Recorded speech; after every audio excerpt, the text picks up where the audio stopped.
단일 종목을 위한 기부임에도 흔쾌히 위원직을 수락해 주신 유 회장님께 특별히 감사드립니다.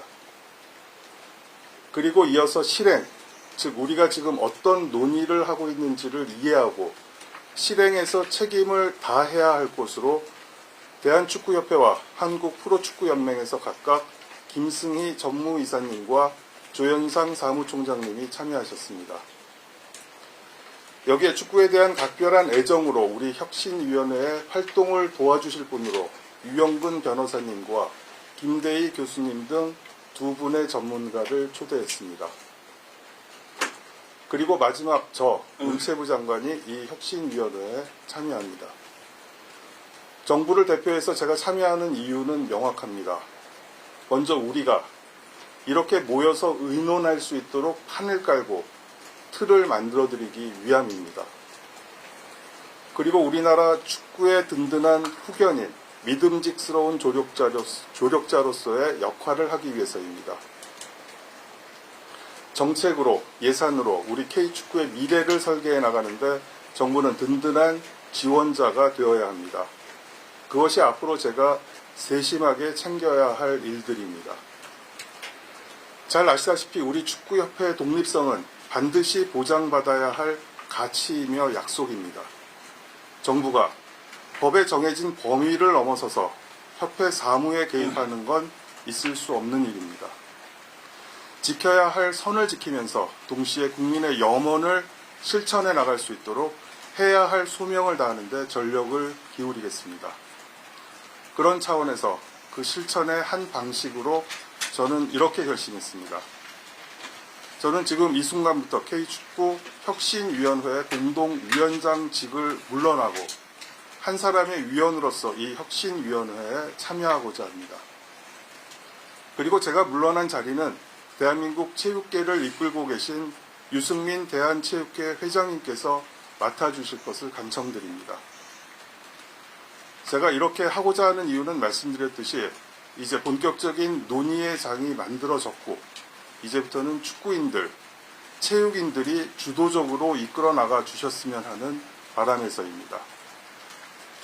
정부는 한 걸음 뒤에 서서 여러분들과 함께 K축구의 미래를 설계하고 지원하는 일에 최선을 다하겠습니다.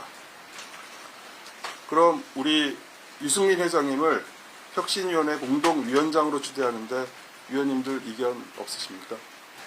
네, 없습니다. 네, 감사합니다. 유 회장님 수락해 주시는 거죠? 네, 네, 그럼 저는 위원장직을 내려놓겠습니다. 이제 자리를 옮길까요?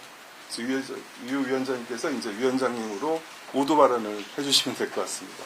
네, 감사합니다.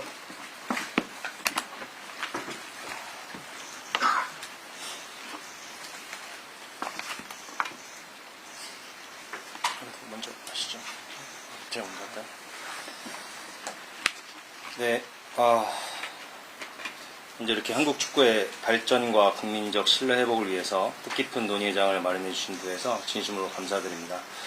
사실 이 장관님과 차관님의 제안을 받고 고민을 했던 것도 사실입니다. 왜냐하면 저도 체육인의 한 사람이자 또 축구 팬의 입장에서 어떻게 하면 도움을 드릴 수 있는지에 대해서 항상 고민해 왔지만 이렇게 직접적으로 위원회에 참여해서 어떤 도움을 어떻게 드릴 수 있을까라는 고민 때문에 사실 며칠 제 인생에서 제일 많은 고민을 한 시간이었던 것 같습니다.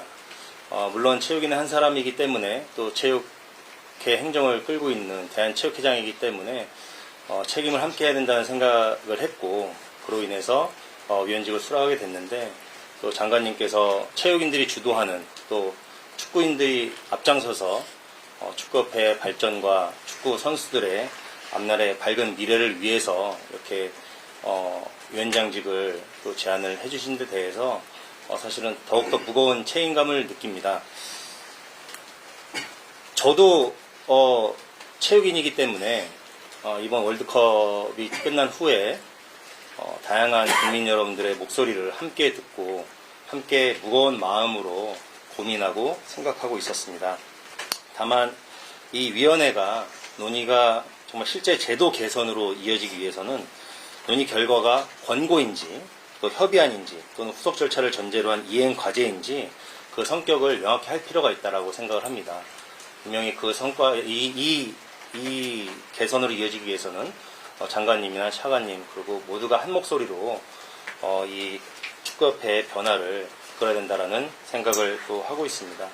특히 또 장관님께서 서두에 모두 발언에 말씀해 주셨듯이 또 축구협회는 다만 대한체육회 산하 단체 또 축구협회만이 아닙니다. 또 FIFA의 정관을 따라야 되는 어떤 국제적인 대한민국을 대표하는 축구 네, 단체로서 K혁신위원회 현장 지금 보고 계시는데요.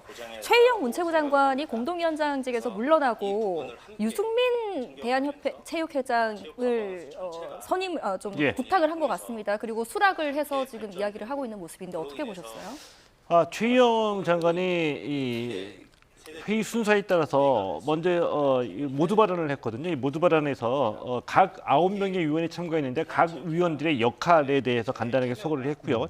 장관 본인도 참여한 이유는 이 위원회에 힘을 실어주기 위해서다라고 밝혔습니다. 그러면서 본인은 이 혁신위원회가 필요한 모든 예산 등을 포함해서 모든 지원을 하겠다라고 얘기했고요. 그 다음에 이제 중요한 얘기를 했는데 체육단체의 중립성 얘기를 했습니다. 네. 중립성도 이 정부 그리고 문체부에서 중요한 가치로 지키겠다. 그래서 정부가 축구협회의 이 로드맵이나 혁신안을 짜지만 최소한 지켜야 할 선은 지키겠다라는 걸 다시 한번 밝혔고요. 그리고 그 다음에 이제 공동위원장에서 물러난다고 했습니다. 공동위원장에서 물러난다는 얘기는 아마도 앞서 얘기했던 체육단체의 독립성과 중립성을 보존해주기 위해서 장관이 직접 공동위원장으로 참여하기보다는 네. 본인은 위원으로 참여하고 유승민 대한체육회장에게 공동위원장직을 부탁을 했고 유승민 체육회장이 승낙을 해서 지금 첫 회의에서 박지성, 유승민 잠시만요. 공동위원장이 됐습니다. 네, 박지성 공동위원장의 말도 앞으로 한번 들어보겠습니다. 나아가는 데 있어서 우리가 상당히 개선적인 방향으로 생각할 수 있는 자리를 만들어서 너무나 감사드리고요. 어떻게 보면 축구인의 한 명으로서 이 자리가 좀 죄송스럽기도 하고 너무나 감사하게 생각을 합니다. 단지 하나의 모든 스포츠 중에 한 종목일 뿐인 이 축구에 대한 관심과 사랑이 이렇게 크다는 걸 다시 한번 또 느낄 수가 있었고 그만큼 이 축구인들이 더 분발해서 잘 했어야 되는데 그렇지 못함에 너무나 송구스러운 마음을 가지고 있습니다. 한국 축구는 우리나라의 가장 인기 있는 스포츠 중에 하나입니다. 그만큼 많은 분들의 관심을 받고 있고 또 그만큼 많은 사랑을 받아와서 좋은 성적을 거둘 때도 있었고 안 좋은 성적을 거둘 때도 있었지만 언제나 최선을 다하고자 하는 마음을 보여줬던 것 같아요. 하지만 이번 월드컵을 통해서 단순히 우리가 지금까지 해왔던 대로 하면 안 된다라는 그런 문제, 그런 벽에 부딪힌 게 아닌가 생각이 들고 또 이것을 계기로 진정으로 앞으로 한국 축구가 앞으로 나아가면서 좀 더 좋은 방향으로 단순히 축구라는 종목뿐만이 아니라 모든 스포츠가 나아가야 될 그런 방향에 선두주자로 이끌어가면서 좋은 영향을 끼칠 수 있는 그런 축구협회, 한국 축구가 됐으면 하는 바람이 상당히 크고요. 그 첫 걸음에 이렇게 조금이나마 힘을 보탤 수 있다는 것에서 너무나 감사하게 생각을 하고 있습니다. 모르겠어요. 오늘 기자분들이 이렇게 많이 오신 것이 얼만큼 이 사안에 대해서 많은 분들이 관심을 가지고 또 응원을 보내주시는지 잘 알게 된 것 같아요. 그만큼 이 자리에서 이 회의를 하는 것 자체가 얼마나 책임감이 크고 우리가 좋은 방향으로 가야 될지를 명확하게 보여주는 것 같습니다. 결국 가장 중요한 건 우리가 논의한 이런 사안들이 유승민 회장님 말씀하셨듯이 얼만큼 반영이 되고 얼만큼 실천에 옮길 것인가가 가장 중요한 문제가 될 것 같습니다. 축구협회는 당연히 독립적인 단체고 그 단체가 좋은 일을 해나가기에 바라는 마음으로 이 자리에 다 모였기 때문에 결국 그래서 축구협회나 K리그 연맹도 이 자리에 같이 참석을 하면서 논의를 하는 거라고 생각이 듭니다. 저나 이용표 의원, 박주호 의원도 축구선수 출신이고 그렇기 때문에 축구인으로서 이 사안에 대해서 책임감을 갖고 또 이 자리에 있는 것이고 또 그만큼 우리가 앞으로 어떤 방향으로 한국 축구가 나아갈 것인지 단순히 축구 선수의 눈으로만 보는 것이 아니라 행정적인 측면을 다 검토하고 이게 정말 실행 가능한 것인지에 대한 논의를 위해서 이렇게 많은 분들이 이 회의에 참석한 것이 아닐까 생각이 듭니다. 많은 국민들이 지켜보고 있으신 만큼 최선을 다해서 우리가 할 수 있는 역할에서 충분히 모든 논의를 거쳐서 좋은 안들을 많이 만들어 놓을 수 있도록 최선을 다하겠습니다. 감사합니다.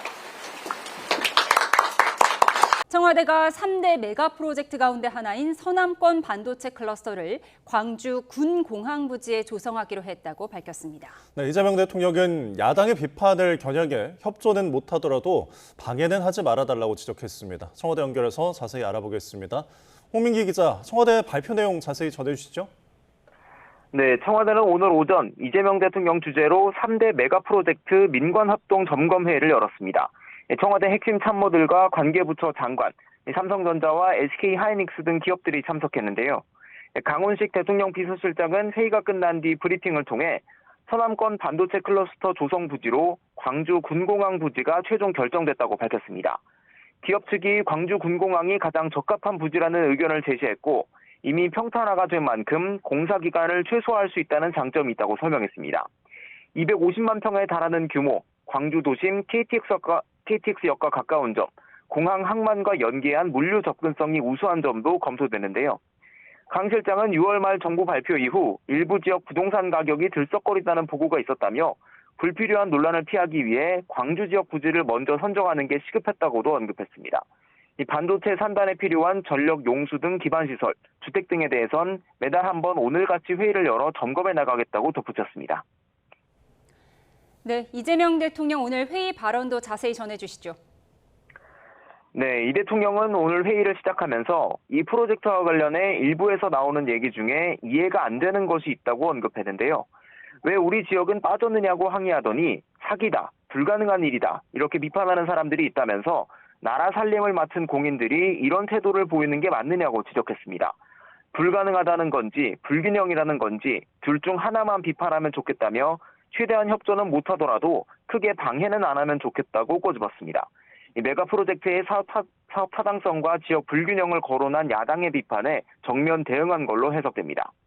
이 대통령은 또 행정 절차 지연은 절대로 없어야 한다며 이미 환경 영향 평가가 이뤄진 지역은 절차를 간소화하거나 모든 절차를 위법이 아닌 한 동시에 진행하는 등 속도를 거듭 주문했습니다. 삼성전자와 SK하이닉스 등 오늘 참석한 기업에도 무엇이 얼마나 필요한지 등을 직설적으로 얘기해달라며 정부도 최대치를 할 테니 두루뭉술한 건 절대로 안 된다고 강조했습니다. 지금까지 청와대에서 전해드렸습니다. 김민석 전 국무총리가 당원과 지지자에게 당대표 교체의 결단을 내려달라고 촉구하면서 당권 도전을 공식화했습니다. 국민의힘에선 장동혁 대표가 해당 행위자에 대한 영구 복당 금지 필요성을 언급한 가운데 윤리위의 징계 논의가 시작됐습니다. 국회 연결하겠습니다. 임성재 기자. 네, 국회입니다. 네, 먼저 김민석 전 총리의 출마 일정 정리해 주시죠. 네, 김민석 전 총리가 오전 5.18 민주묘지를 참배한 뒤 광주 금남로 전일빌딩에서 민주당 당대표 출마를 공식 선언했습니다. 김 전 총리는 다음 당대표의 임무는 국정 성공 지원과 총선 승리라며 이재명 대표 시절 유능한 민주당, 강한 민주당, 이기는 민주당을 복원하겠다고 밝혔습니다. 특히 민주당은 지난 1년 대통령과 정부에 대한 국정 지지를 정당 지지와 선거 결과로 연결하지 못했다고 지적했는데요. 단도직입적으로 당원과 지지자에게 당대표 교체의 결단을 내려줄 것을 호소하며 정청래 지도부를 겨냥했습니다. 들어보겠습니다.